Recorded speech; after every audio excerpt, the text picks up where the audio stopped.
नमस्कार, मैं प्रेम सिंह आप सबके बीच लेकर आया हूँ भोजपुरी इंडस्ट्री के बहुत ही चर्चित, जो किसी नाम और किसी पहचान के मोहताज नहीं है, स्क्रिप्ट राइटर वीरू ठाकुर जी का। स्वागत है वीरू ठाकुर जी आपको हमारे चैनल जनता दरबार में। धन्यवाद प्रेम जी। सबसे पहले जनता दरबार चैनल से जुड़े सभी को मेरा प्रणाम। मैं वीरू ठाकुर, फिल्म राइटर। जी आगे कंटिन्यू करिए। वीरू ठाकुर जी, मेरा आपसे पहला सवाल ये है कि आपने अभी तक भोजपुरी इंडस्ट्री में कितने मूवी कर चुके हैं? रिलीज और अनरिलीज मिला के लगभग 60 फिल्में, 50 से 60 फिल्में। इसमें 25 फिल्में रिलीज है जी। और बाकी जो है वो समझिए ना 2 साल तो बर्बाद ही रहा। थिएटर की स्थिति जो है सबसे छुपा हुआ नहीं है, नहीं तो कई सारी फिल्में मेरी आ चुकी। जी जी। मेरा आपसे दूसरा ये सवाल है कि आपने पहला फिल्म कौन सा किया था और किसके साथ? मेरी पहली फिल्म पवन जी के साथ मतलब था, भोजपुरिया राजा जिसका टाइटल था, और ये 2014 में रिलीज जी एज राइटर पहली फिल्म। जी जी। पावर स्टार पवन सिंह के कैरियर की अब तक की सारी हिट फिल्में आपने दी हैं, इस पर आपका क्या अनुभव और आप इस पर क्या कहना चाहते हैं? नहीं, पवन जी इंडस्ट्री में आज से नहीं है, आप भी जानते हैं, दर्शक जो भी हमारे दर्शक सब जानते हैं। जी जी। 8 साल की उम्र से गायकी में आ गए थे, है ना जी। और फिल्म इंडस्ट्री में भी काफी कम उम्र में ही वो आ गए थे। मैं उनसे 2016 में जुड़ा, 2016 में। वो तब की 2006 से ही फिल्में करते थे जी। लेकिन मैं जब से जुड़ा कुछ सफल फिल्मों में मेरी भी फिल्में हैं। उसमें सिर्फ मेरा योगदान तो नहीं है, वो पूरा टीम का योगदान होता है एक अच्छी फिल्म बनाने में। और मैं बहुत महसूस करता हूँ कि उनके साथ मेरी भोजपुरिया राजा, गदर, सत्या, वांटेड और क्रिक फाइटर जैसी फिल्में सफल रही हैं। दर्शकों ने उसे बहुत सराहा है। अनुभव जहाँ तक बात है तो अनुभव काफी अच्छा रहा। मेरा स्कूलिंग समझिए उनके ही फिल्मों से हुआ है। अच्छा। आदमी स्कूलिंग, क्योंकि एज अ राइटर में मेरी पहली फिल्म थी और उम्र भी उतना नहीं था, मैच्योरिटी बहुत कम। उन्होंने काफी सपोर्ट किया मुझे, मतलब कि मैं तुम्हारे पीछे खड़ा हूँ, तुम जो भी कर सकते हो, तुम अपना पूरा एफर्ट डालो, बाकी हम लोग हैं। उन्होंने मतलब जो इस उम्र में लोग क्या बोलते हैं, खेलते कूदते उस उम्र में मैं इंडस्ट्री में आ गया था। जी। और उन्होंने सपोर्ट किया जो आज मैं इस मुकाम पे। अच्छा। वीरू ठाकुर जी, पब्लिक का ऐसा कहना है कि आप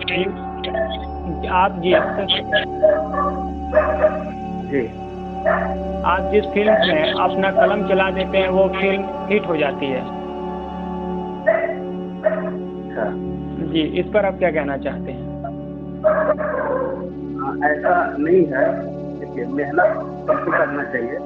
आपके कंधे पे एक बहुत बड़ी जिम्मेवारी दी जाती है कि फिल्म का जो भी बजट फिल्म में जो लगता है वो स्टार्ट एक पेपर से ही होता है, और पेपर एक कल्पना है मात्र। जी। वो एक इतनी बड़ी जिम्मेवारी है कि आप किसी प्रोड्यूसर का पैसा मतलब कैसे उसको सेव किया जाए, मतलब कैसे अच्छा सिनेमा समाज को मिले, वो राइटर की जिम्मेवारी है। तो मैं पूरा कोशिश करता हूँ कि मैं कुछ जो भी लिखूँ उसमें जो हमारे पब्लिक है, दर्शक है, उनको इंटरटेन कर सकूँ, है ना। उनके लिए पैकेज लेके आऊँ जो अगर लोगों के साथ देखा जा सके, फैमिली में बैठ के भी देखा जा सके, इंटरटेन किया जा सके, इस तरह का सिनेमा का ये मेरा अपना अप्रोच होता है। जी मतलब इंटरटेनमेंट मिले पब्लिक। जी। एज अ मीडिया का कहना है कि भोजपुरी की सबसे महंगी फिल्म क्रिक फाइटर और भोजपुरी की सबसे ज़्यादा दिन तक चलने वाली फिल्म क्रिक फाइटर में आपको काम करके और आपका अनुभव कैसा रहा, और ये फिल्म बनाने के पीछे क्या मकसद था और इसका उद्देश्य कैसे मिला बनाने का इस फिल्म को? देखिए, इस क्रिक फाइटर बनाने के पीछे सबसे पहला जो नाम आएगा वो लोकेश मिश्रा जी का आएगा। जी। क्योंकि वो नेवी छोड़ के, मतलब नेवी की नौकरी त्याग के भोजपुरी में कुछ अच्छा करने के उद्देश्य से इंटर किया। जी। एज अ प्रोड्यूसर, और उनके साथ में थे उपेंद्र जिया जो फिल्म के मेन प्रोड्यूसर। उपेंद्र सिंह जी। हाँ, तो उपेंद्र सिंह जी का भी ये चाहना था कि इंडस्ट्री का क्या दायरा है, क्या लिमिटेशन है, मैं उसको ध्यान में रख के नहीं काम करना अपने को। एक ऐसी फिल्म जो अभी तक ना प्लान हुई हो, ना आई हो, मतलब ये कि अगर ये फिल्म मार्केट में आती है इस तरह की फिल्म आती है तो लोग ये भी यकीन कर सके कि नहीं, भोजपुरी का भी दायरा सीमित नहीं है कि मतलब वही सीमित लोकेशन से या सीमित मतलब आर्टिस्ट या इससे कहीं दूर जाके, है ना, कि हम इसको ग्लोबलाइज कर सके, मतलब जी पूरी दुनिया को बता सके कि हम लोग भी अच्छा काम कर सकते हैं। ये उनका ध्येय था, जी जी और पूरा टीम ने उनको सपोर्ट किया, पवन जी, सुजीत जी, हम लोग सब लोग एक अच्छा सिनेमा बनाने की पूरी कोशिश। जी। क्या क्रेक फाइटर के बाद उस लेवल की फिर कोई फिल्म आप लोग लेकर आ रहे हैं? देखिए, वही डिजिटल का जमाना है और थिएटर जैसे 2020 से लेके अभी तक अच्छा से चल नहीं पाया है, बंद ही रहा है कोरोना के वजह से, है ना। जी ये सब जब तक नहीं खुलता बहुत बड़ी फिल्म प्लान नहीं किया जा सकता। जी हाँ, फ्री स्ट्रीमिंग है यूट्यूब, आपको भी पता है, उसको तो पैसे तो लगते नहीं है। जी जी पब्लिक पैसे रिकवर्ड हो तो आदमी बहुत बड़ा बड़ा पिक्चर भी प्लान कर सकता है, और ऑलरेडी प्लानिंग भी था उस समय। तो आपको मैं बता दूँ, सत्या रिटर्न आने वाली थी जी, उसके बाद वांटेड 2 वगैरह प्लान चल रहा था, सिंग स्कीम का प्लान चल रहा था, जी है ना। जी तो ऐसा नहीं है, सब खर्चीला फिल्म था। इवन मेरी एक बॉस फिल्म आ रही है, काफी खर्चीली film, Mahesh Pednekar main villain के रूप में आ रहे हैं, पवन जी हीरो। तो ऐसा नहीं है, फिल्में बड़ी भी प्लान की जा सकती है, बट समय सिचुएशन अभी सही नहीं है। आगे जैसे सिनेमा खुलेगी बड़ी बड़ी फिल्में लेके आएंगे। तो यानी आप ये कहना चाहते हैं कि जो बॉस फिल्म है अभी इसलिए रोकी गई है क्योंकि अभी थिएटर पूर्ण रूप से खुले नहीं हैं? एग्जैक्टली लोगों में होगा भी ये सवाल, बहुत लोग करते भी हैं मुझसे, और भी लोगों से पूछते हैं, उनसे जुड़े लोगों से कि बस क्यों नहीं आ रही है, क्योंकि ये सवाल काफ़ी ज़्यादा सोशल मीडिया पर लोगों द्वारा पूछा जाता है कि बॉस फिल्म आखिर कब तक रिलीज की जाएगी। वो उनका यही जवाब है कि फिल्म काफी बजटेड फिल्म है, हाई बजट फिल्म है जी। उस फिल्म को अच्छा प्लेटफॉर्म जब तक नहीं मिलेगा, जब तक थिएटर नहीं खुलेगा, आप मतलब कैसे रिलीज करेंगे। और वो थिएटर वाली फिल्म है, यूट्यूब पे उतना मजा भी नहीं आया। जी जी। आपसे मेरा अगला सवाल ये है कि भोजपुरी इंडस्ट्री और भोजपुरी फिल्म में अश्लीलता का आरोप लगातार लगता है, इस पर आपका क्या विचार है और इस पे आपका क्या राय है? देखिए, मतलब हम इससे अछूत तो नहीं है कि हमारी फिल्मों में भी जो गाने होते हैं वो थोड़े अश्लील और थोड़े मतलब क्या बोलेंगे वल्गर टाइप के होते हैं। मैं लिरिक्स राइटरों से अनुरोध करता हूँ, क्योंकि ज्यादातर राइटर से आरोप नहीं आता है, स्क्रिप्ट राइटरों से आरोप नहीं है जी। हर स्क्रिप्ट राइटर कोशिश करता है कि अच्छा सिनेमा बन सके जी। तो मेरा अनुरोध उन लिरिक्स राइटरों से है कि आप प्लीज थोड़ा सा अपने कलम के साथ न्याय करिए, कुछ अच्छा लिखिए। ऐसा नहीं है कि बुरा चीज ही बचता है, अगर बुरा चीज बचता है तो इंडिया का सबसे बड़ा गाना हनुमान चालीसा नहीं होता जी जी। तो उनसे अनुरोध है कि और जो डायरेक्टर लोग हैं उनको भी थोड़ा मतलब क्रिएटिव होना पड़ेगा, उनको समझना पड़ेगा कि अब सिनेमा नहीं चलेगा जो पिछले हम लोग 5-7 सालों में देखे हैं, अब सिनेमा बदल गया है जी जी। तो उनको विचार करना पड़ेगा। बाकी मैं भी मेहनत कर रहा हूँ कि नए कंटेंट के साथ आप लोगों को इंटरटेन जी।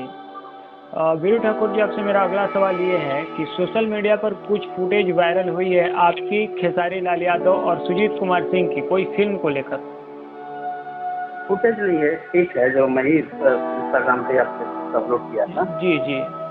उनके साथ एक मेरी फिल्म आ रही है जी। उस फिल्म के बारे में कुछ आप जानकारी देना चाहते हैं?